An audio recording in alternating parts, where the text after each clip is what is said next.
Good evening. Thank you, everyone, for coming. I will have some brief words from Councilmember Jones of District 3 before I start the presentation. So, good evening, Councilmember Jones. Well, good evening to everyone. How's everyone doing? Pretty well. Oh, come on, this is a big monumental project. We can do better than that. How's everyone doing? Good. I'm Councilmember Justin Jones. I represent the 3rd District on the Pasadena City Council. This project falls within District 3. It touches District 1 and District 5 as well. It starts at Maple all the way up to the city boundary, just short of Pasadena, stops at Montana Street. And it's always good to see residents come out and get involved in their community, get involved in their local government. And really, everything we do is to serve our residents. And so this project is to enhance public safety and reliability. It's to reduce the risk of outages. I know we experienced one of those earlier last year. It's to protect our urban forests, and it's also to support beautification and community character. And I know, we've been working closely with Water and Power. Construction is set to begin in February, and I just look forward to hearing from the details from the city team, the dedicated team. They've been working so hard on this, and we had an item. So I'm the chair of the Municipal Service Committee, and we had an item on the undergrounding program, and they showed a map. And what that map displayed was, and this is off my talking point, so they didn't write this, but it's essentially, we've seen historical underinvestment north of the freeway in the city of Pasadena when it comes to underground programs. And we're working to change that. We've gotten now Raymond coming online. We've gotten Mountain coming online. Because you pay into this service. This is a service for you.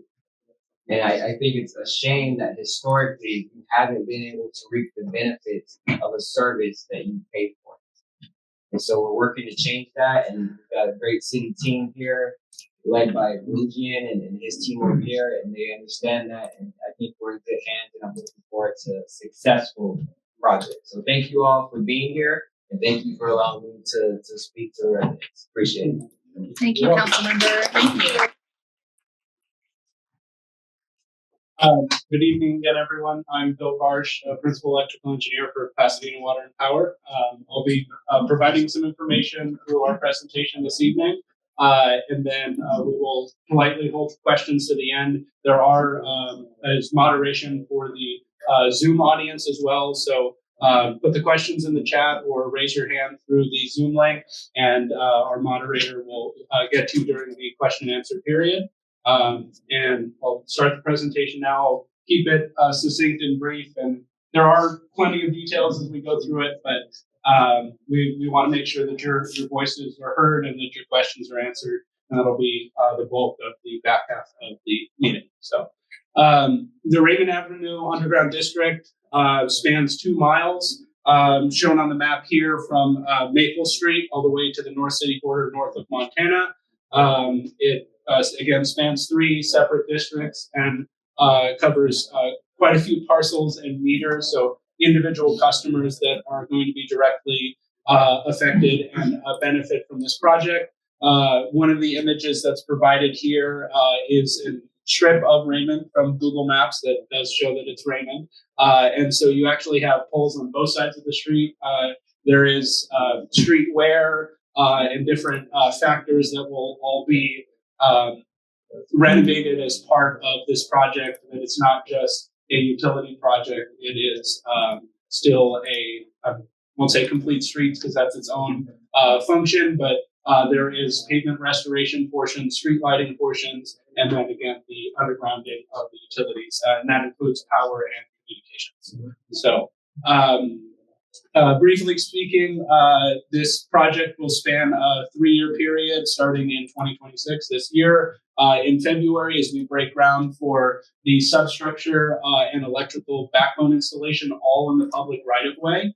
So that's going to be, basically sidewalks, parkways, and the public streets. That's going to be the public right-of-way installations. That's laying most of these red lines where the boxes or the vaults and some of the conduits before they reach private property that will cross over into the second phase of the project in the second year, where we're going to work individually with each customer to do a service conversion so that each house or apartment or existing building of any form that has a current meter now will be converted to underground. All of these services are under overhead, with the exception of a few larger services that are underground but fed from the overhead system. So those will all be converted based on the exact connections. When we get to that phase in the project, there will be dedicated personnel working with each of the customers. So that is a function that there may be specific details on each property. Those aren't questions that we're really handling now, because there will be attention to detail at that phase in the project. So, and then in the final year of 2028, we'll be working on the line and pole removal. So that'll be all of the overhead conductors, and again, including communications, and then the utility poles themselves. While in parallel, streetlight installations will go in where there either are no street lights or insufficient street lighting, or there's street lighting on the utility poles that needs to be converted to a more reliable and robust freestanding structure. Also, they typically look a lot better. So, and then the final pass on the project is the street resurfacing. Given that there will be excavation work for installing the substructures of the vaults and the conduits in the grounds for 3 different entities, now actually technically 4, as part of this job, all coordinated, the street will, suffer some cuts. So it's only appropriate that the entire surface that is excavated does get resurfaced. So as we work through the process, we had already conducted our coordinated designs with the other entities. That's something that we'd worked on since the first community meeting, actually prior to the first community meeting, a couple years back, when we were bringing the project back officially and honoring the commitments to the program to complete this district. So staff has worked diligently and fully on completing those designs. We will perform, again, the substructure installation, so that will be the real invasive portion of it, where the excavation will happen in the streets. There will be grant of access letters mailed out. They are a courtesy function for gaining access to private property when we do the service conversions. As the district is established, we have the ability to make this conversion, but we will be mailing out grant of access letters next month. We don't want it to confuse any residents if it went out prior to the right-of-way work starting, because, again, it is for the second year of the project, but it is something that will kind of be the next piece of the puzzle.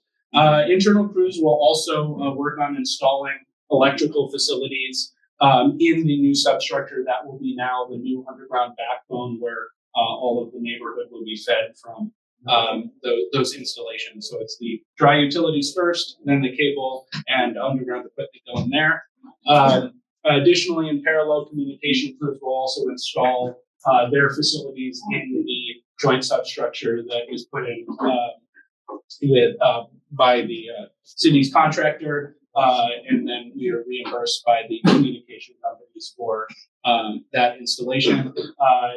Because it is considered a Rule 20 installation, there is no changes to anybody's communication service bills or anything like that. It is a separately dictated project type. So, as mentioned before, Public Works will go through the street lighting.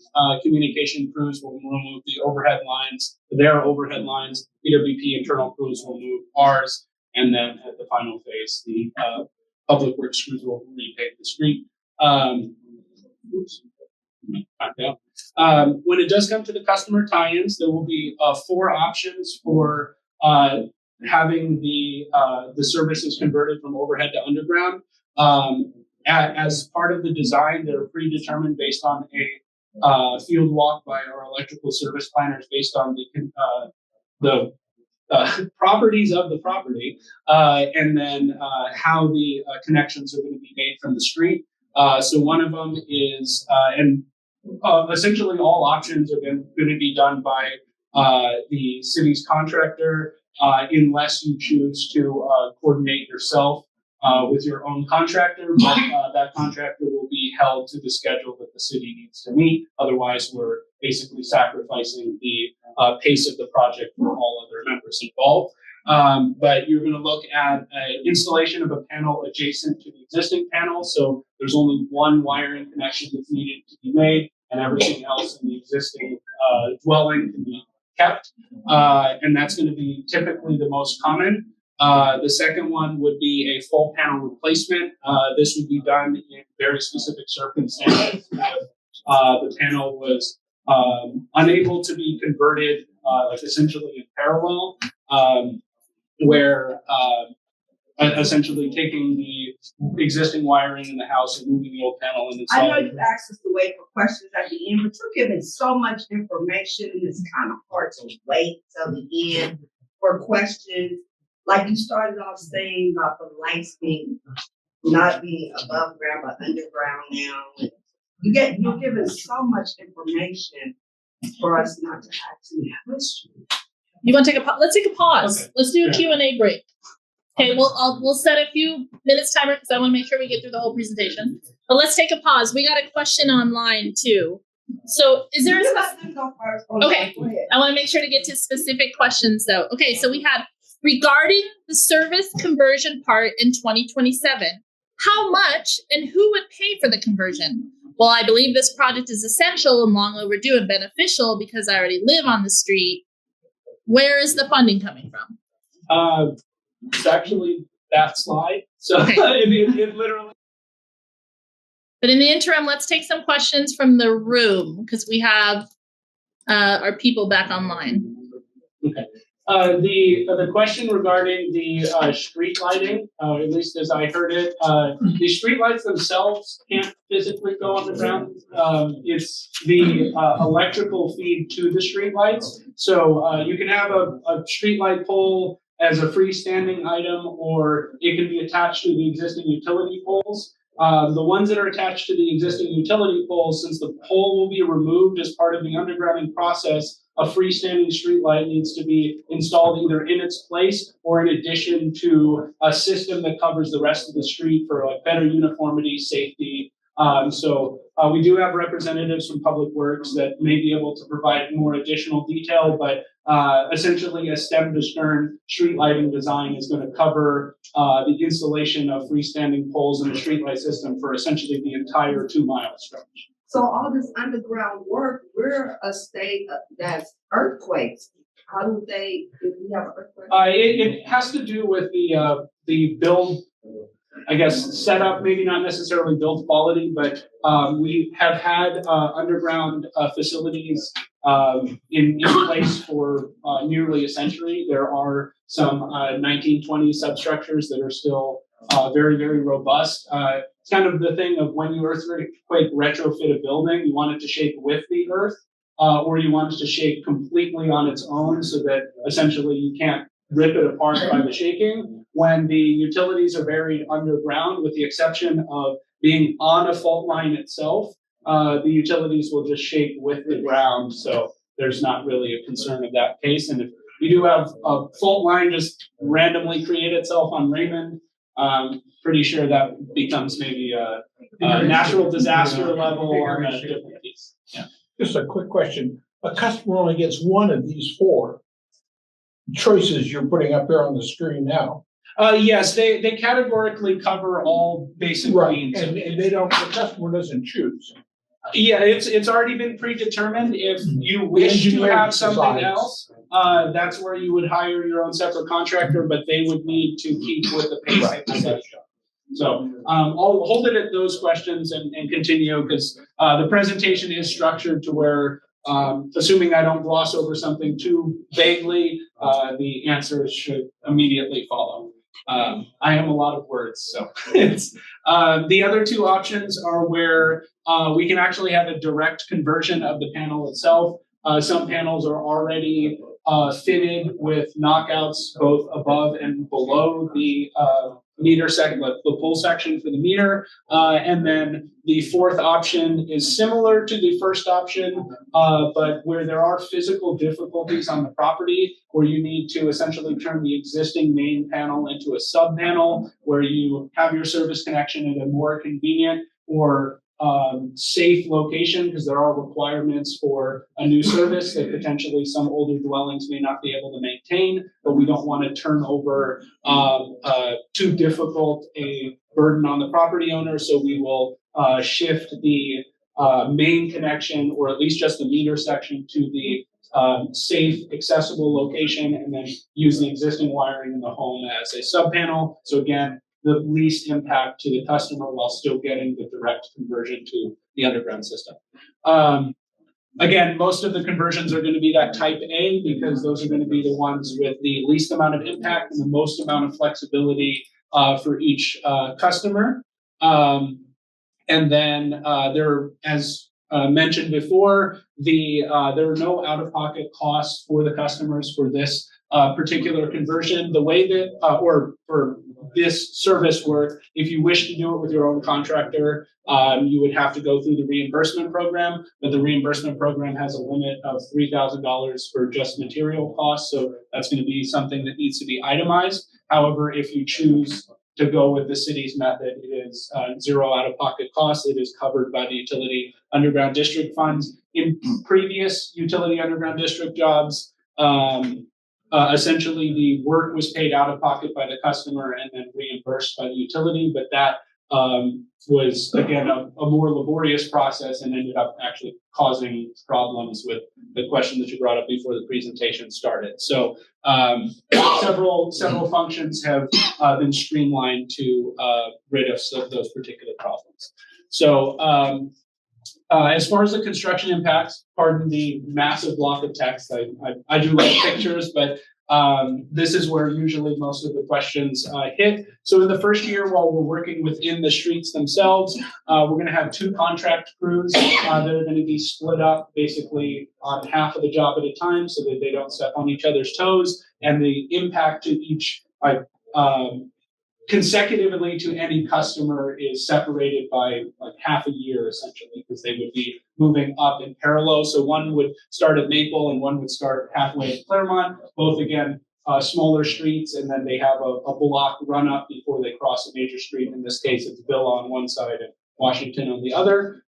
There is special traffic control that's set up for every one of the major intersection crossings. Those are ones that need to be handled a little more delicately because there's lots of traffic that comes through there. So we will work slowly and methodically through those intersections so that the traffic impact is minimal. For the rest of the job on Raymond itself, it's going to be single lane reroutes with flaggers so that there should be ingress and egress maintained on any given block. And then wherever possible, we will maintain driveway access for all residents. There will be pre-coordinated, very time-specific, like driveway stoppages based on when we have actual equipment cutting.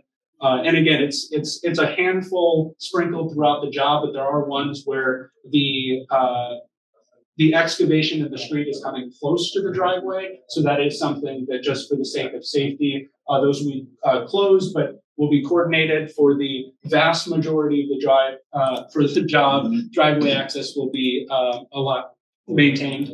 And then after the contractors have made a sufficient push through the job, our PWP crews will be installing the electrical work in the dry utilities that were just installed.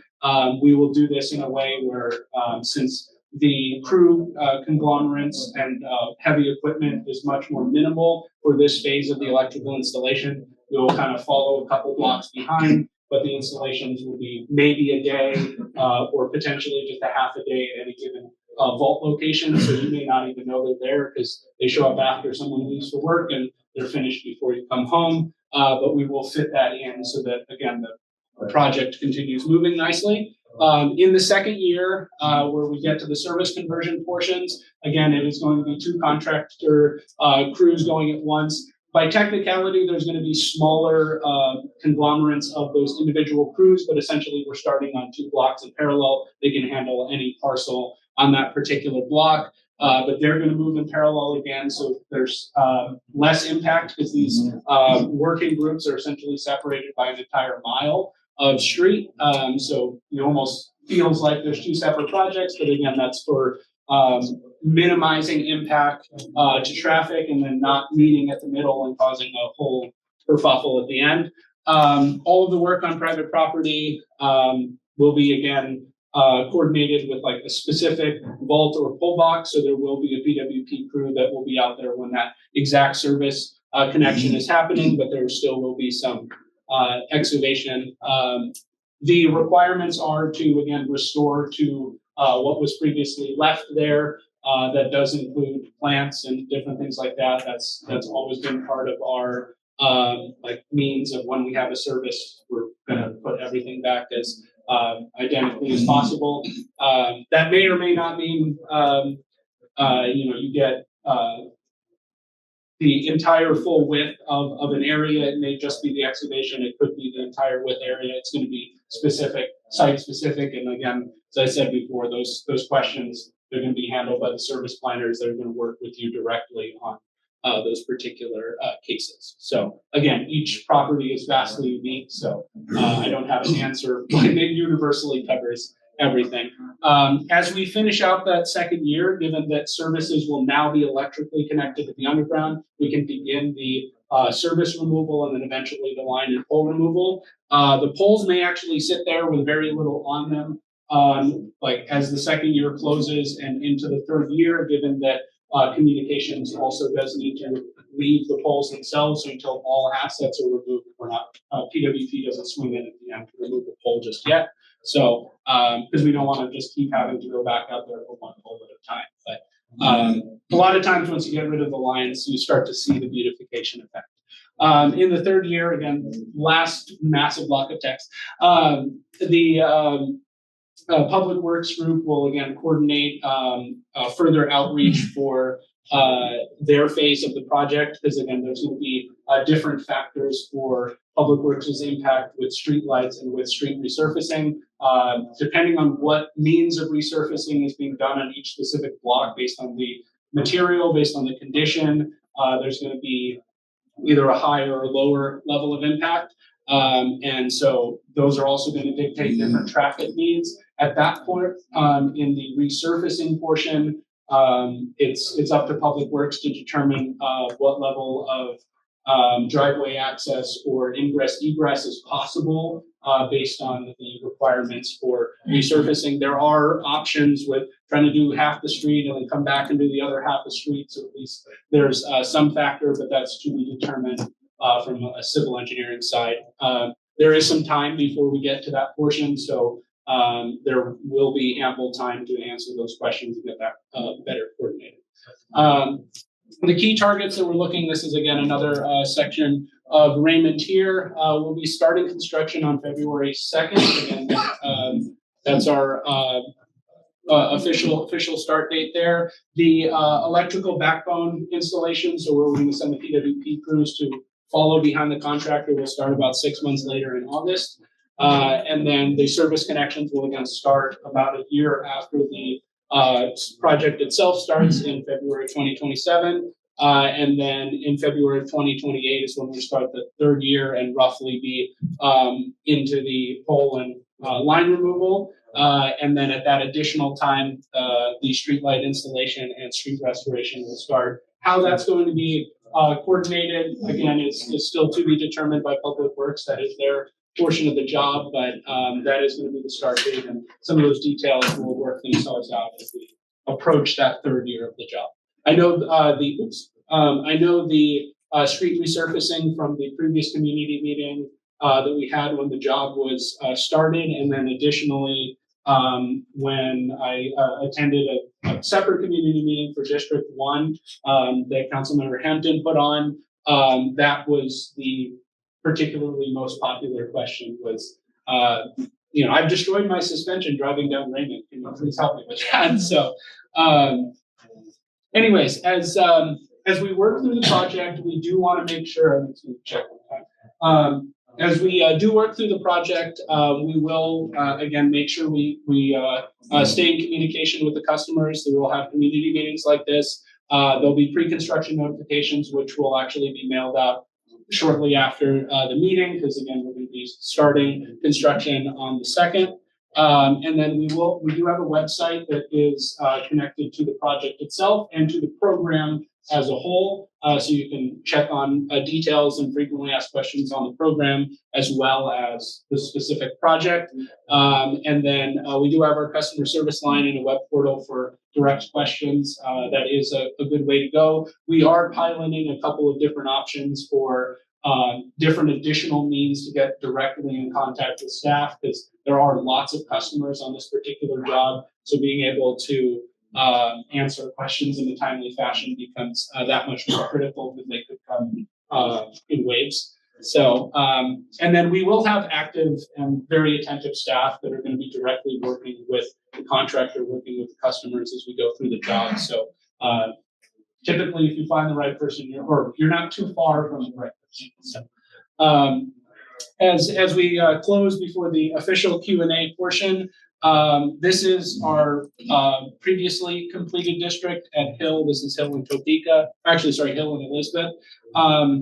That you see the existing overhead before, and then the new vault in the underground, the repaved street, no overhead lines. It's not a doctored image. You can find this exact representation in Google Maps from prior to the district in 2015 to when the district was completed in 2019. So, and you can actually see a little bit of growth from that palm tree and the essentially lack of excessive pruning that happens when you have to have power lines come over the street tree. That street tree is kept significantly shorter than allowing that Chinese elm to What's your name again? reach a full. Bill Marsh. Bill Marsh? Varsh. Anyways, so I'll leave it at that, because the last slide's a little boring unless I'll provide contact information, but this is always a nice one to end on. So just a second, how many questions do we have come in online that weren't the first one? Right now we have 3 questions online, but there's some that are like lightning style rounds. So I'm happy to get to those. And I want to thank those participants on Zoom. We have quite a number. If you'd like to ask a question, go ahead and type it into the Q&A, or you can raise your hand. So I'll give them a few minutes to do that. We'll catch up, and then we're going to go to the room. In the previous meeting, it sounded like they were going to phase in the service connections behind that would happen gradually as the main line was installed. Yes. Now it sounds like you're going to save them all to the second year and then do them all. Will they cut over all at the same time, or are you? No. It is still that phased approach. Essentially, you're going to have the 2 working crews. It just has to do with the logistics of the job. Is very big. That we'll start with the 2 crews, wipe through with one type of construction. And then about halfway through that type of construction, we start. So it's the substructure wipes through, and then the electrical backbone will follow it. And then basically when that first part of civil construction ends and the electrical is moving on, then there's enough infrastructure in there to start doing the services, but those will also sweep through. It would be quite the endeavor to attempt to do several hundred all at once. Again, we want to make sure that the connections are done right and that there is adequate feedback and response from each of the individual customers as we go through. So again, a phased approach is really the only means of. So the start date of February 27 for the service connection would be the Claremont and Maple folks, because essentially the job. The first ones. Yes, yeah. So the first ones that got impacted with the that first sweep. will be the first ones impacted by each one. And we can't really reverse the order because then infrastructure is essentially not there for us to pick up from. And given all of the different traffic dynamics and street hierarchy and things like that of which streets we pass in which order. And then the big one is, when do we reach the Washington Magnet School? Because that's its own coordination function. So we actually do play a game of seasonal timing with working around the school schedule for minimal impact. We'll rotate through the questions as we're going to go through. So I'll take one more. Two questions. One, what hours of the day will they be doing work out on the street? And then second, how much advance notice will they give us when they do have to do work on our property, just in case we may or may not be out of town? Okay. So the regular business or working hours for the construction permit we're under is from 7 a.m. to 5 p.m. Typically, there's some sort of staging that's happening in those early hours, and we understand that, like, especially in a residential area, the exits and egress to work are going to be precious. And it's also one where we don't want to necessarily have too much impact of like people leaving for the day with the contractor work that's going on. It kind of goes both ways. We're like hampering each other, if you will. So there will be a little bit of a grace there. And most of the time, depending on where the traffic control is staged up to that point, most of the beginning part of the day will be doing the safe traffic control. So most like residents that are leaving early in the morning should either be out before or be able to work around as the traffic control is forming before construction starts. But official working hours are going to be 7 a.m. to 5 p.m. per the permit. And we'll kind of play around with that. That is the city's rule. It's in the municipal code, and that's the permit that we've been given.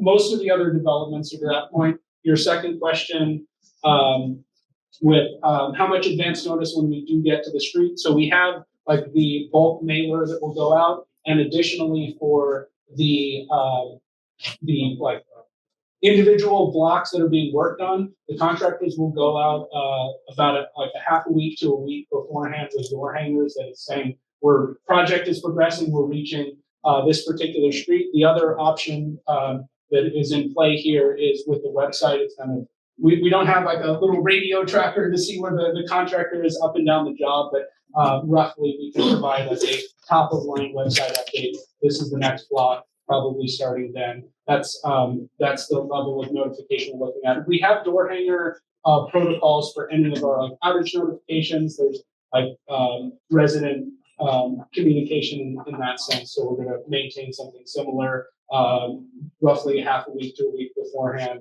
When we reach that block, you're going to have the ahead notice. Usually they're going to be on the previous block, so you kind of know they're coming. And Bill, could you please let people know, because we try to be sure to keep our customers aware of potential fraud. So yes, it'll either be a Pasadena Water and Power employee, in which case they'll be wearing the city seal and they'll be in the city truck, or badge, and it'll say Water and Power, or the contractor is Dottie Brothers Construction. Dottie Brothers Construction. D-O-T-Y? D-O-T-Y. Yes. And that information will be put on the website as well. Again, identification being key in that point. We are here to improve things. So I see three questions in the back. How many do we have queued now at this point? About 5 or 6, and we have a hand up. Okay, we'll take the hand up, I guess. Okay, let's take the hand up, and then we'll get to you in the back. Okay, they stepped out of the meeting, so we're good with the hand. I do have some written questions, though. Whatever you want to do next. Okay. I haven't managed the Zoom questions before, so kind of don't know like exactly what time which ones came in. So we need the board up there. Take a number, please. Well, while you're waiting, you can ask more questions. Yeah, absolutely. Should it be one random? They do both sides, east and west side at the same day, or is it just going to be one side so we could have traffic on the other lane? Depending on which phase of the project, given that it's the single lane reroute, they would almost certainly do just one side of the street. It all is dependent on when they're working in the street based on where the pathing of that trench is. But that maintaining ingress egress is essentially working, if you will, on one half of the street versus the other. So again, you still at least have one lane to siphon people up and down the street and into and out. And also it's Raymond, so these side streets have nothing to do with it. It's not. No, it's just Raymond Avenue from When is Maple it gonna to. be benefit for everybody? It's just gonna be Raymond. Yes, that was the boundaries of the previously established district. That was the boundaries of the job. So we're obligated as the way that the program is set up for that portion. There are a couple of additional connections on the side street for as we extend substructure out to pick up future conversions. There are maybe a couple of parcels that fall into that additional benefit, but that's because we're looking forward future proofing wise as eventually all of the street side overhead would be converted to underground. So we're putting in those connections, just we have to stop somewhere, and the boundaries of the job are 20 feet from the right of way on Raymond from Maple to the north city. Quick one. How long has Farrell's been underground? How many years has that been underground? I'm not sure. It's come in phases. There are some pieces of substructure that have been underground for 70 years. There's some 50, some 20. It depends on which exact stretch. So most of the stuff around Fair Oaks substation, so like Fair Oaks and Washington, that's been under there for quite some time. And then we have these questions in the back first. It was the gentleman behind you, and then it was you. Sorry. So Yes. I want to congratulate Water and Power for making it zero cost, and that's what I think I witnessed previous underground project that the burden was on the homeowner, they service entrance equipment. So thank you for that. I have one suggestion and one question. The suggestion is to maintain the best quality of life for the residents during this project. I want to suggest that all contractors or all utilities consider white noise backing alarms instead of the regular ones. A lot of people are phasing those out, and since it starts early in the morning, it's very annoying, and it's going to be, an impact. So white noise backing devices for all these trucks will make a really difference in the noise. That's my suggestion. Okay. So I hope that gets considered for all the contractors and subcontractors, equipment, trucks. And the one question I have is, since you're doing the backbone and you have all the services on, this is on residential mostly. Are you putting a 200 amp service on all of them, or if they have a 60 amp service from the 40, you're gonna put a 60 amp? You're reading our mind. We are thinking ahead. It is a 200 amp equivalent for the conduit and conductor. So again, we're building up to the standard service that we offer. So a 200 amp conversion will essentially be instantaneous from the customer as long as they want to do that and it's code compliant. The conduit size also is going to be sized up to be reusable for a 400 amp service that is offered upon PWP approval, depending on the case. Given that we'll have brand new infrastructure in there, if a customer wishes to go to a 400 amp conversion either during the project or with it, the standard service application still applies, but we can just dovetail it into the project. But everything is basically going to be built out to a 200 amp service now with the ability to go to 400 if desired. All right, Bill, let's pivot to the few online because we've had some waiting. And so we have Serena, we're going to unmute you. Please ask your question. Thank you for your patience. Hello, thank you for the information. This has been really helpful. I'm just wondering if residents want to take advantage of the street being excavated. Is that possible? Like if there's known plumbing work that needed to get done? I know in the past I've heard of something like that, but is that at all something that is allowed? Okay, so I'm going to repeat the question.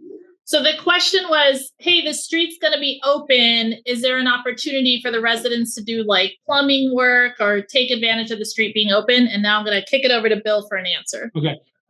So generally speaking, yes, but the entire street stem to stern for the first 2 years of the job will not be open in the sense that all square footage of the surface will be accessible for installations. However, during the resurfacing work, there will be action that will be taken to, again, grind and restore pavement to new. And again, there's some concrete street, actually quite a bit of concrete street on Raymond that would be completely turned over to something much more reliable. That also will essentially not necessarily be as open as maybe a customer would like if they wanted to tie in a new water service, or if there was like a gas connection or some other excavation that was happening in the public right of way. When it comes to private property, it's up to the property owner to do whatever is needed at private property. But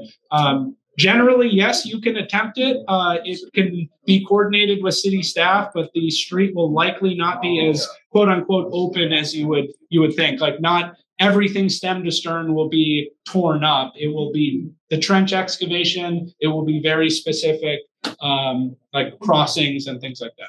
Thank you, Bill. So I had another couple of quick ones online that I'm going to do rapid fire style. So I live in District 7. When will I be informed on the project start date?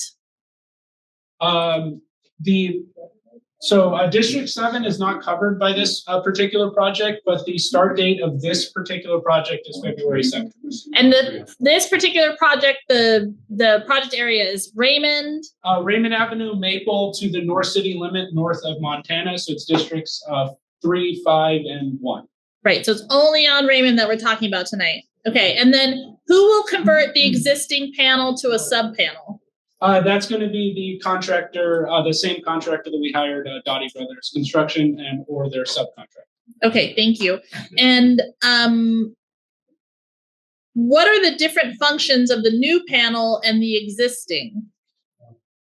The functionality is still, it's a meter section and a load center if that's desired or necessary at the location. But given that most houses are already fitted with a meter and a load center, it would be a function of the main panel that existed on the house becomes the load center, and then the new panel is just the meter section, but it is fully retrofitted to accept, again, the new underground service and any other connections that may be needed up to a service of 200 amps. And are we starting at the corner of Raymond and Maple? It's the southmost portion of that block. Okay. When can the service upgrade from 100 amps to 200 amps or higher be done during stage 2 of the project on residential properties? Yes, absolutely. Our service planners will be talking with each property owner beforehand. So any conversions from existing up to 200 amps will basically be sorted out as the infrastructure will be there, and the service connection could be upgraded through the normal service process. And then the same could hold true if you needed to coordinate an upgrade to 400 amps. That's going to take a little bit of a special treatment, but given that the infrastructure will be brand new and there, it's probably easier than any other time. Okay. And then is there like a plan showing exactly where the underground sleeves are going to be running to show exactly where the new underground conduit is going to be piping through? We have the design is complete, and we have the proposed pathing for each one of those, but that isn't public information, I don't believe, at this point. But by technicality, public service records request or public records request would actually, it's a signed document, so we would be required to release it. But that is something that is going to be coordinated with each property owner as we go. Okay, so that's an important that I just want to reiterate is that individual property owners will have the opportunity to talk to staff about their particular situation at their particular address, kind of as needed. How many more do we have? That's it for me for now. Let's switch back. 7. Yep. And now I don't know. Thank you for your patience. Quick question. I do understand. Quick question. Yeah. Will they be on digging a trench on private property? When we get to the phase 2 connection, and then that trench section will be restored to what was previously. Okay. Now, what if you have turf? Again, it's supposed to be restored. The tricky part will be if something is either highly exotic and nearly impossible to restore. Like, we will try to do our best there. And then the other part is if you have our artificial surface that has been discontinued, we'll try to retrofit as best as we can. But again, the goal is to restore to the condition it's left. I will bounce around. I'm sorry. Go ahead. Thank you. I just want some clarification. Yes. When will each specific resident speak with the service planner that will tell them exactly what kind of panel they're going to get? Like, is this 2 weeks before? No. So given that all of the service connection stuff is happening in the second year, early on in the presentation, it was, we're going to send out the access letters, and then as we progress through the job, we're going to start back with the original residents, work with them for months prior to that second phase of the job. And that's also why we have to kind of space it out through the process of the job, because there's lots of communication that happens with each. So roughly in like the August timeline, the first set of customers would be in that discussion. Most of the stuff should be sorted out and set up by about, I don't know, a month or two afterwards. But at that point, like, we're picking up more services as we go to, again, start that, like, we'll call it a briefing beforehand, and then we continue on through. But it won't be until like the next, 9 months later or whatever that that service is actually being converted. So we'll actually be able to speak to someone. Yes, absolutely. 9 months before the workshop. Yes. Yeah, that's part of the. Yes. Go ahead. No, everything's been covered. Okay. Thank you, sir. You had a question in the back?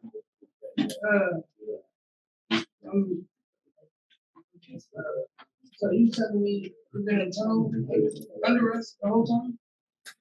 Yes, we're going to put all of the infrastructure that is currently above ground underground, and then all of the connections to the houses, both power and communications, will become underground.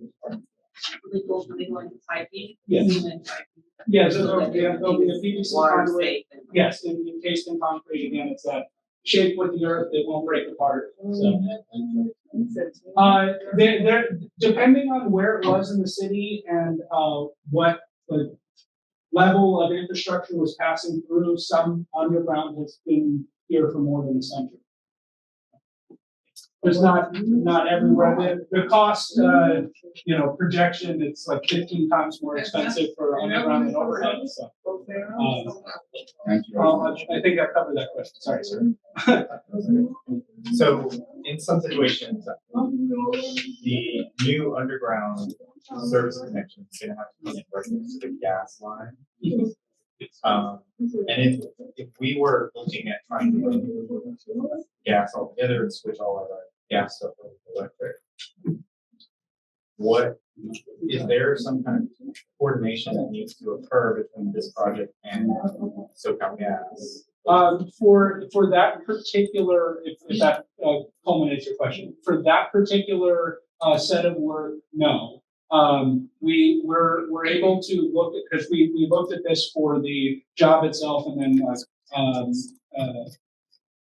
a survey will be done of all of the existing utilities. Like, there's one that goes into the existing as-built that we're working off of, and then there's a survey that goes in before these. So we're going to know where water is, where sewer is, where gas is.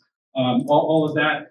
If you are abandoning gas and going to full electrification, it's up to you and SoCal Gas. Do you abandon the service? In most of the cases, the gas will be shut off, safely capped, and typically abandoned in place.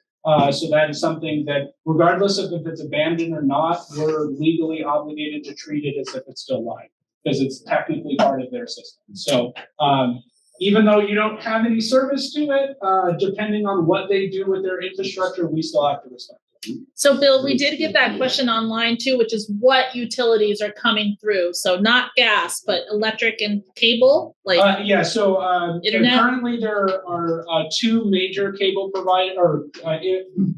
communications providers in Charter Spectrum and AT&T. And then Crown Castle does provide infrastructure for various cell sites along the corridor. So they are also part of the conversion, but not directly to any customers' individual services, but they still are part of the job. And then power as well, but that's just us. And is it fiber? We had that question too. It's up to the Whatever communication they have companies now. to determine. Given that they have quite robust underground infrastructure as part of their design, we hope that that's where they're going. But that is unfortunately outside of our control. Thank you. Does that answer? Just a little bit of a follow up. If we are getting rid of gas, does this project need that gas line to be removed altogether in order to avoid additional separation or no, because that the amount of impact for like removal, other than just abandonment of like taking the path that we've already predetermined versus coordinating a maybe slightly preferred path, like ends up being actually more work now. So, but the function of the gases protocol is to cap and abandon in place. Like we can't really control that either. So again, I guess the reason I'm concerned about it is because I don't know if there's enough separation at this point. So when utilities are working in parallel, that separation only needs to be 6 inches. So if a crossing, it's full. Bill, we did have a question online, and I wanted to share with the group here that we are making a recording of just this portion, and we'll make the presentation available. That'll be available online. If you gave your email to Janine, we will email that to you as well. If you don't have an email and you need a phone call, just let Janine know and we'll do a follow-up call with you as well, because we really want to make sure that you have the information that you need to stay informed all the way through. So thank you. Were there any? Okay. I'll get you in a second. Sorry. I saw your hand first. Yeah, it's okay. Good. Sorry. You got all my answers. Yes. So you mentioned that you would be restoring the landscape. I assume that includes irrigation. Yes. Yeah, it's restored to what was left there before. Given the building and safety's requirement for trench depth and also what we're coming in from the street, hopefully we can scoot under most stuff. But yes, if there's any impact, that's something we're obligated to restore. So, Is Pasadena Water and Power underground workers want to be working with these contractors? Yes, we have a PWP inspector that will trail the contractor dedicated to this job, and then we'll have internal PWP crews that are also doing all of the electrical work. And are they bringing in their own cable? Their own cable, or they're storing in Pasadena? The contractor that's hired is doing the what's called the dry utilities or the substructure. It's doing all the excavation and the pipe work and the boxes in the ground. PWP is doing the wiring portion for our jurisdiction, and then the respective companies are doing the wiring for their system. That's what you saying, storage. Oh, the storage, that's all separately handled by each entity's like warehouse and yard. So you're not going to see reels of cable on the street or anything like that, except if it's actively on a reel being spooled into the ground. So it would be a very smart decision to leave things around deterioration. Well, it's easier to still stop. Technically, yes. Any more online questions? In-person questions? I did just want to reiterate for anyone on the Zoom, because we did get a couple questions. If you want to be on the email list, please include your email in the chat, and we'll include that. And anyone here, please make sure that Janine in the back, thank you, Janine, has your address. And then I just want to give a shout out to Jonathan, who's been doing this whole meeting in Espanol in the back at the same time. Thank you, Jonathan. And we'll be around too, so we're here. And that's probably the hardest job because I speak fast. So, and we have generally concluded the meeting. I'll stick around for if there's any other questions that pop up before people leave. But I really appreciate everybody's attendance, and we'll see you out there. Thank you all. Thank you so much for being here. Thank you.